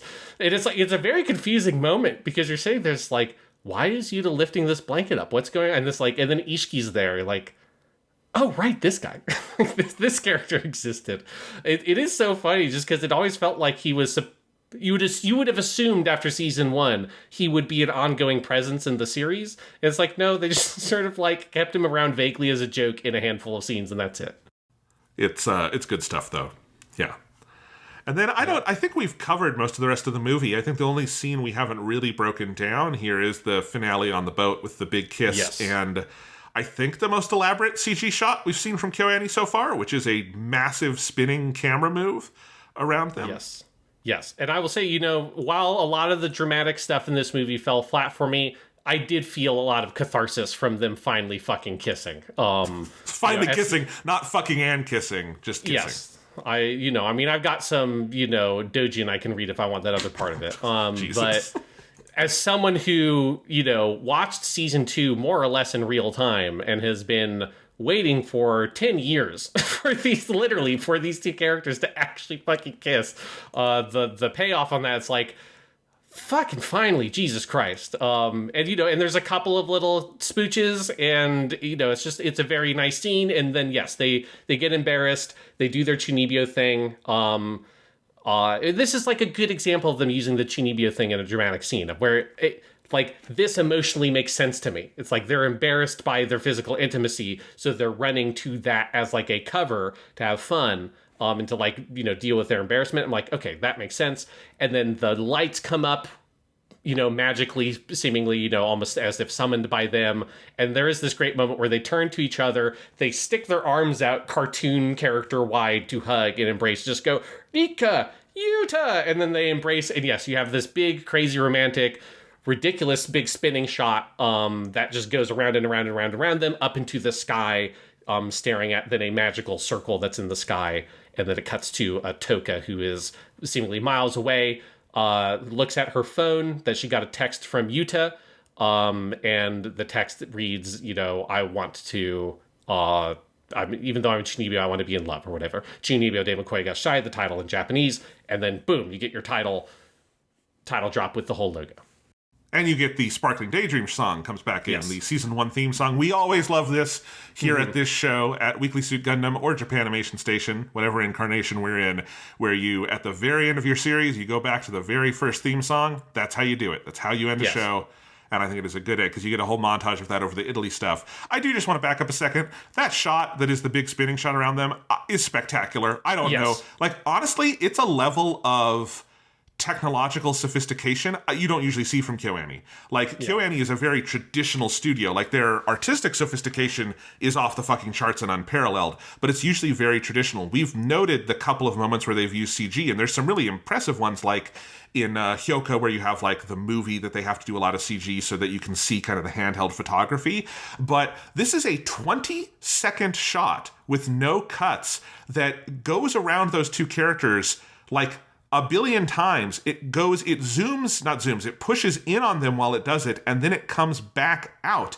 And the perspective on their bodies is like note perfect the whole time, and they remain hand-drawn. It honestly, like, technologically baffles me a little bit, because you have this perfect bit of perspectival art in the middle, and then all this CG around them to enable the big spin.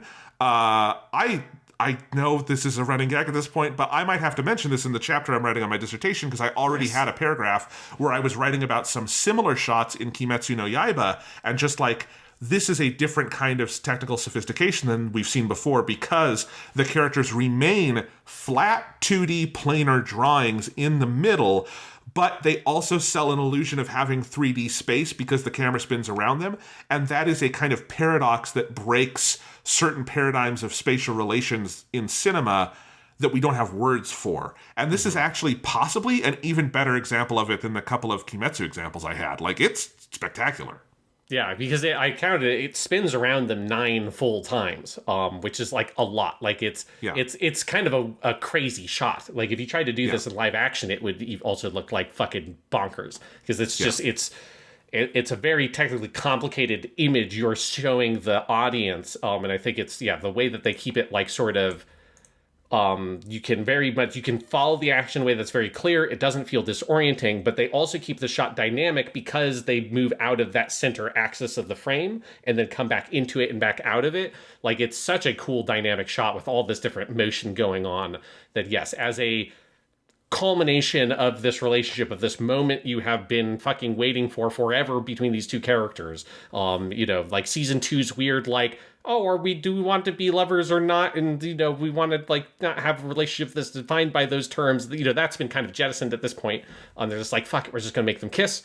And then we're going to do a big romantic, crazy spinning shot with big yellow golden lights around them. That then, the part in the GIF that isn't there is when it shoots up and turns up into the sky. The yellow lights in the sky create a purple magical circle, like the kind of magical circles in their Vanishment This World scenes. It is a spectacular climax. All of my sort of cynical, issues with the drama in this movie aside, that is a kind of perfect way to do this scene between these two characters, and that's just like the climax of it. All the moments leading up to it as well, all the stuff on this boat, the way it's edited, framed, shot, the like, all the stuff with the ring that he puts on her fingers, and then the like actual kiss, all that stuff is super, super well done. Yeah. Here's a question, Sean. We were just talking about the Vanishment This World thing.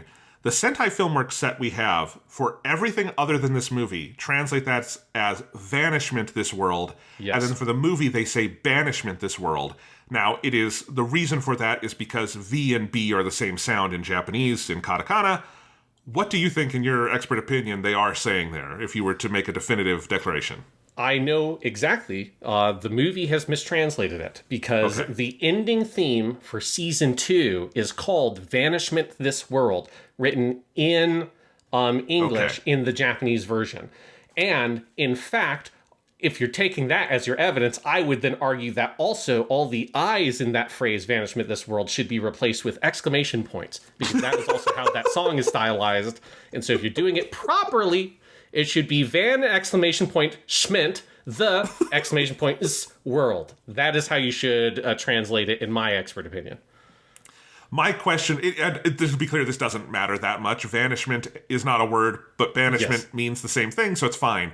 But like in my dissertation where I wrote about this show, I quoted that and wrote vanishment, and I was like, I should ask Sean which one is actually correct. And I had not remembered that season 2's end song was called that. So yes, you are correct. That is how did they mix that up? That's weird, because if the movie had come out before season 2, you could understand it because there wasn't a definitive declaration. But that is about as definitive a declaration on romanization as you're ever going to get. Yes. I mean, I wonder if they're just like, because, to be fair, according to the English language, it should be banishment this world. Like, that's Yes. what, like, I mean, even that's, like, not fully proper English, but it's closer than vanishment.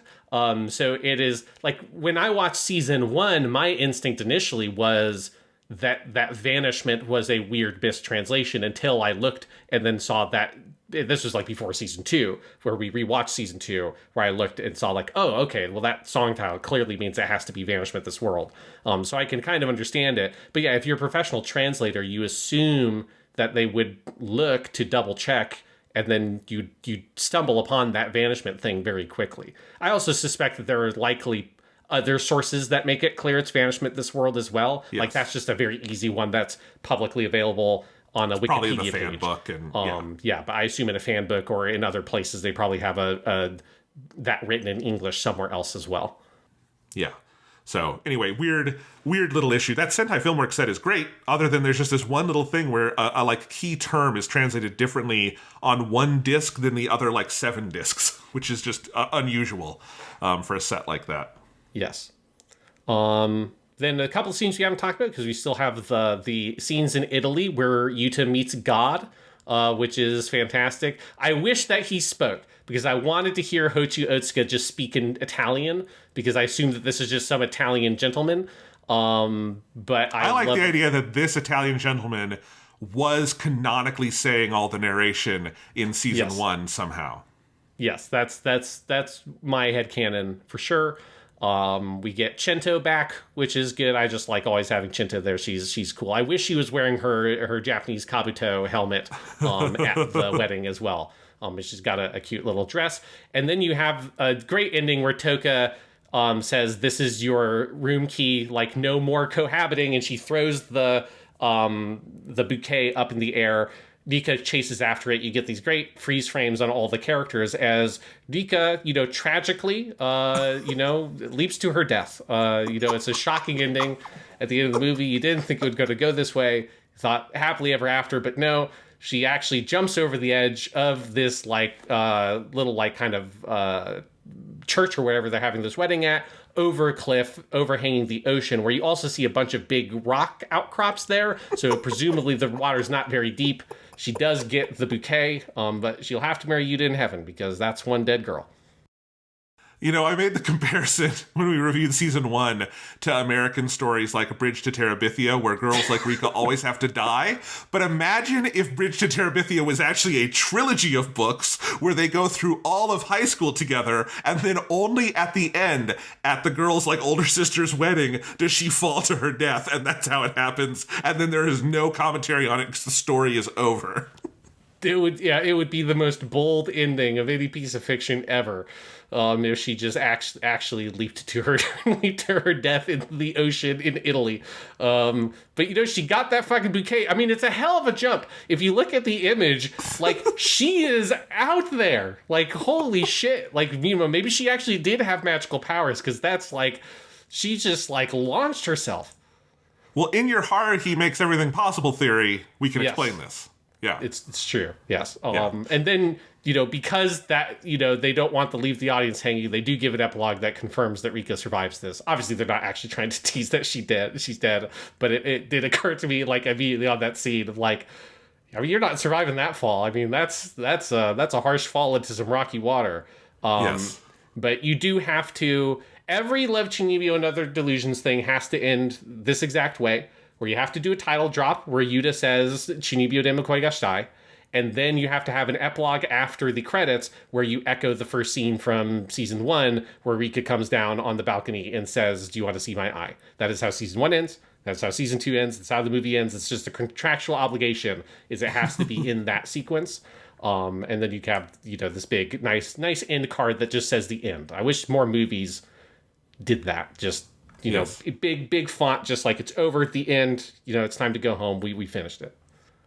You missed one other joke in the Italy scene, which is that the Ishiki friend is at home watching all the cats, and he looks absolutely miserable, which is great. I just love that they left this one guy with, I think, 1 cat and 6 kittens, which sounds difficult. And the little red cat is ripping fucking napkin or Kleenex out of this fucking box, which is a very funny little background gag. It's great. Honestly, the cats could also be a spin-off. I think in our Kaguya-sama style spin-off with Nibutani and Dekomori, there would be like a 2-minute like sketch at the end of every episode with the kittens, I think is what you would have to have. Yeah, or there's that really like nice kind of underrated anime called My Roommate is a Cat that's about a guy who has a cat, and then you get half the episode is from his perspective, half the episode is from the cat's perspective. I could take a My Roommate is a Cat style show, but it's Ishiki and all 6 kittens, and it's just them relentlessly fucking with him. I do have a general question about the economics of Yuta's family flying everybody out to Italy on a dime for this, because they do not live in the kind of apartment that suggests they have the money for that. But, maybe Yuta's dad's job overseas has paid way more.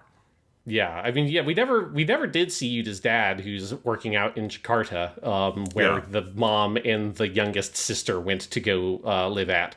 I'm curious, because that's also the only appearance you get of Yuta's extended family in this movie is right there at the very end. You get the sisters and Yuta's mom makes a brief cameo. I like to just think that Yuta's real dad is Hochu Otsuka, Italian man, and he's been narrating his Jesus? son's life. Is in this metaphor, is Yuta Jesus because he's the son of God? And then Rikka is Mary Magdalene. I think this all makes sense. Yep, I think we've cracked it. I think that's the Da Vinci Code of movies. I think in the sequel to Take On Me, he's going to take on the cross and he's going to carry it up the mountain and he's going to get crucified. He's going to get crucified, but not really, because then he's going to escape to Japan and, live out the rest of his days in Japan and be buried in a Japanese grave, as we know happened to the real Jesus Christ. Please listen to our Lupin the Third season if you did not get that joke. All things tie back to Lupin the Third ultimately. Okay, I think we're probably done with this podcast, Sean, because we are in the incoherent rambling phase of talking about Love, Chuunibyo, and Other Delusions. Also, but I just have to briefly note that in that fantasy version of the sequel, Yumeha would also be a vampire. That's the other thing we know from Lupin the Third as well. All right. Any final thoughts on Love, Chuunibyo, and Other Delusions? Take On Me. It's a fun movie. I enjoyed it. And I'm glad that we were able to end the conversation by looking at all the funny bits, because I think that's a better representation of my feeling on the film than just the harsher takes on the dramatic parts, because I do think there's a lot of potential kind of left on the table by the tack this movie takes. At the same time, though, it is a very enjoyable watch, and I do prefer it as a climax to the series over season 2. I did leave the movie ultimately feeling satisfied with the payoff at the end with the kiss and all that kind of stuff, and feeling like I can kind of put these characters on a shelf and be like, here's the story of Yuta and Rikka's relationship. Yes, it could have been better in some places post season 1, but it is still a nice way to kind of leave off these characters at the end. Yes, and I am looking forward to Love, Chuunibyo, and Other Delusions after story, where Rikka dies in childbirth at age 20, and Yuta has to put his life back together. Well, now I'm just bummed. Now you're just making me sad. Sorry. Well, you know what'll cheer you up, Sean? Part 6 of Japanimation Station's Kyoto Vacation, I Have No Voice and I Must Sound. Euphonium? Coming soon. Yes, it is our next part. Before we move on to talk about that, Jonathan, I'm just curious, do you have any thoughts on our Splendid Isolation section, just looking back on it as a whole? Because we have, I know you're trying to segue, but I know, it's okay. I made it. Was it a good segue? Just tell me I did good. It was a totally good segue, but it's just maybe it was a slightly premature segue. Yeah, okay. Yeah, you can take some medicine for that, but Thank you. Anyway, so yeah, part 5, Splendid Isolation, which, just to recap, we did Love, Chuunibyo, and Other Delusions, Tamako Market, Beyond the Boundary, and Myriad Colors Phantom World. Obviously, qualitatively, this is by far the most up and down section we have done so far. In fact, there was nothing in any of the other sections that we were down on much at all, other than maybe Kanon, but even then, I think we were pretty gentle on Kanon. There was nothing like Beyond the Boundary earlier on. I think this section had some stuff I really loved. It had some stuff... It had at least one thing I would put on the shelf with the best of the best, which is Tamako Love Story. I think Love, Chuunibyo, and Other Delusions season 1, I think is maybe in like one tier below that, but still very near the top. I think Myriad Colors Phantom World is in one of the lower tiers, but like with stuff that is still good. And then Beyond the Boundary is in a tier all on its own because it's really the only bad thing we've watched. But it's an interesting evolution. I think good or bad, you can really feel in this section Kyoto Animation, I think, struggling to figure out their place in an anime world very, very much shaped, right? Like this is a world they helped make with shows like Haruhi and Lucky Star and K-On! And I think you can feel some growing pains of what do we do now? And I think we're going to find the answer to that very soon when we talk about Sound Euphonium. And I think if we were doing a section on Free, we would find an answer there as well.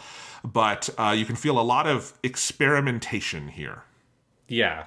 Yeah, and I'm very glad that we did this part, even if it does mean that, we are, spending a very long time going through Kyoto Animation. It's very deserving, and it's nice to watch some stuff that is not, an absolute masterpiece, which is, we were in a mode there for a while where it felt like basically everything we were watching was just an all-time great show.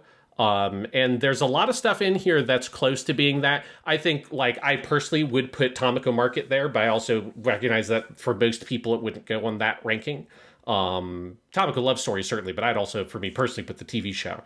But then you also have, Love, Chuunibyo, and Other Delusions Season 1, which is a little bit below some of those, all-time great shows, but not that far off.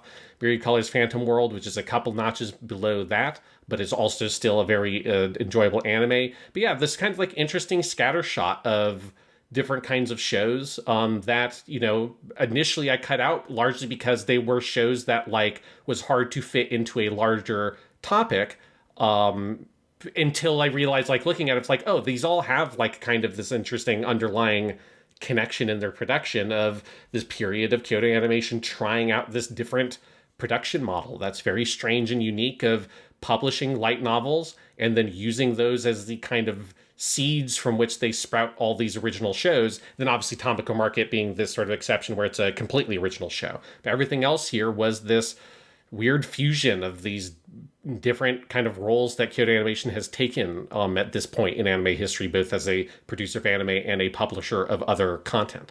And yeah, it's just a very fascinating grab bag of a lot of random shows, taking the gamut of all kinds of crazy genres and styles and visual elements and things like that. But it's a pretty wild ride going through all of these. Yeah, I'm really glad we added this part. I'm really glad we also did the full Love, Chuunibyo experience, because I actually think it's a pretty important part of the story of KyoAni in this period. And I am very much looking forward to part 6 of Japanimation Station's Kyoto Vacation, which will be coming back on June 2nd. We're going to have a couple weeks off while we work on this section, but we'll be back in June for part 6. Sean, why don't you tell the kids all about our fabulous part 6? Yes, part 6 is going to be fantastic. Thank you for that great segue. Very appropriate. You're welcome, time, Sean. Jonathan. We're calling part 6 Yamada Naoko Strikes Back, or I Have No Voice and I Must Sound Euphonium. Where we're taking a look mostly at Sound Euphonium, but one other thing, so I wanted to put Yamada Naoko Strikes Back in there, where we are going to be coming back, first of all, with watching a movie I have really wanted to watch for a long time, because I've actually read the manga. It's going to be a very rare instance where I've read the manga version of something before seeing the anime version, where you're going to watch the movie A Silent Voice, also maybe known as Koi no Katachi, which is its Japanese title, a Yamada Naoko flick that really probably needs very little introduction because it's a quite well-known movie. But I have not actually watched that film yet. So I'm very excited for that. And then after that, we're going and doing our Sound Euphonium spree, where we'll be doing episodes on Season 1. We'll be doing an episode on Season 2. Then we'll do Liz in the Bluebird, the Yamada Naoko kind of Sound Euphonium spin-off movie, is what I understand that is. And then we'll be doing the Sound Euphonium, the movie Our Promise, A Brand New Day, which is the continuation of the TV show. So we are not covering the recap or compilation movies for Season 1, Season 2. We are just doing the new movie, which is Our Promise, A Brand New Day. And who the fuck knows? Because there's a third season of Sound Euphonium airing as we speak. And who knows the timing of when we will cover that at some point whenever that happens. We might be able to, given when this all comes out, my guess is that we might be able to swing it, that we are able to record that somewhere, and there will be a 6th part where we'll talk about season 3 and the OVA. We might record those out of order, but you'll probably hear them in that order, because I think it would be weird to put that later in the season.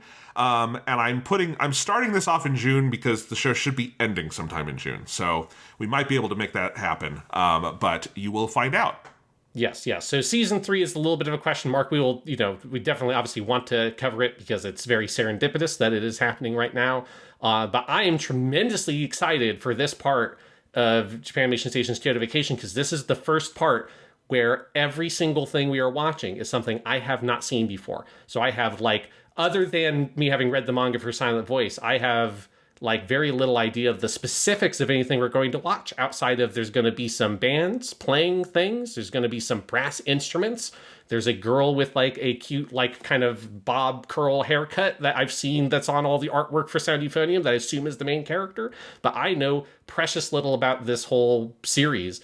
And it is one of the reasons why 50 years ago when we started doing this season of Japanimation Station that I wanted to do a Kyoto Animation thing, is I wanted to watch Sound Euphonium and just wanted an excuse to force myself to sit down and watch all of it. And it's been a long time coming, but the time has finally come. Next time on Japanimation Station's Kyoto Vacation.